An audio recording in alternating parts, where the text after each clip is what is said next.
Nabulabog ang mga residente sa Barangay 21-C, Piapi Boulevard, Davao City, yang kalit nga miulbo ang dakong kalayo pasado alas 4 Huwebes sa hapon, Oktubre 2, 2025.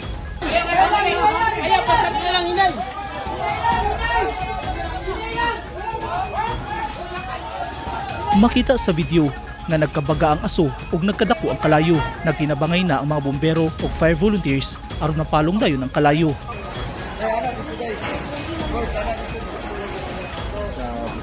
Sa laing video, makita nga naugdaw gyud ang nagtapok ug nagdikit-dikit nga mga balay sa lugar nga sagad gama sa kahoy. Sa aerial shot nga kuha ni Daryl Monreal, makita ang gilapdon sa sunog sa Piapi Boulevard.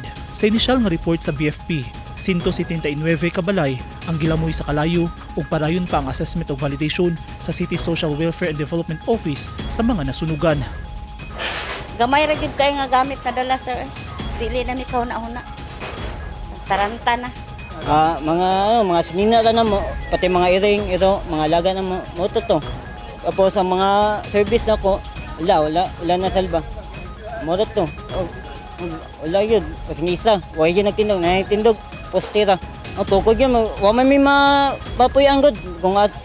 Kung na may relocation, pwede mo dito. Kung wala relocation, tukod yun, may balik yun.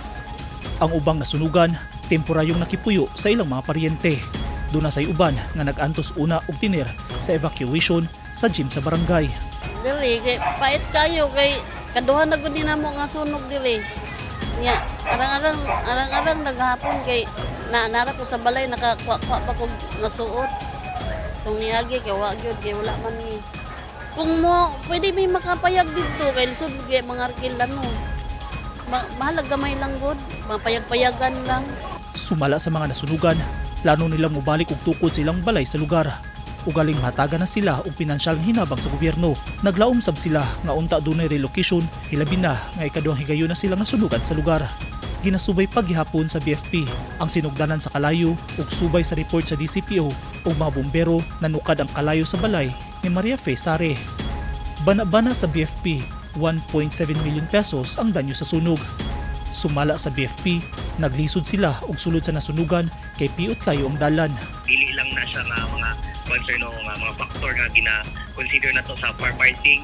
Dili lang na din sa Davao, even sa other areas din sa Pilipinas. Isa po na siya ka factor nga magpalisod sa pagsulod na to sa location, sir. No? But despite ni Ana, sir, makita mo po ginato nga medyo na yung mga dalan, dili man po ginato may gamay gid siya, masudlan man gid siya mga truck po, pero kung kumpara na to sa kanang normal nga dalan, medyo gamay gid siya. But despite ana, sir, pangita na to pamaagi, sir, no? Ang mga kanto during the operation gipa-close na nato atong main road dinhi kaning sa boulevard, ipa-close na to, then para ma-concentrate na to itong mga fire truck makas-penetrate kita dito sa sulod sa sunog. And of course, i-utilize po na to ang sa Pika side po dito sa may kanang Santa Ana Wharf, niagi po na dito, nabutay dito nga side sa may coastal, wala pa na-open na coastal road, dito na po yung posting dito, sir. So, bali na palibutan na itong sunog. Milungtad og hapit 3 ka oras ang sunog na miabot sa ikaupat nga alarma.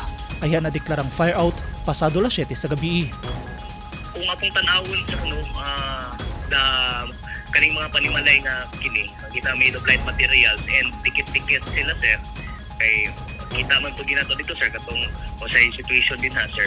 So usa na siya kapakto, sir, na paspas ni kalap ang kalayo, and kung atong buong isipon, dili man po na ito maingon na gamay lang ang niresponding nga fire truck o walay tubig ang mga truck na to, kay ubay-ubay po yun ang niresponde, and daghan po kita volunteers, daghan kita og sir.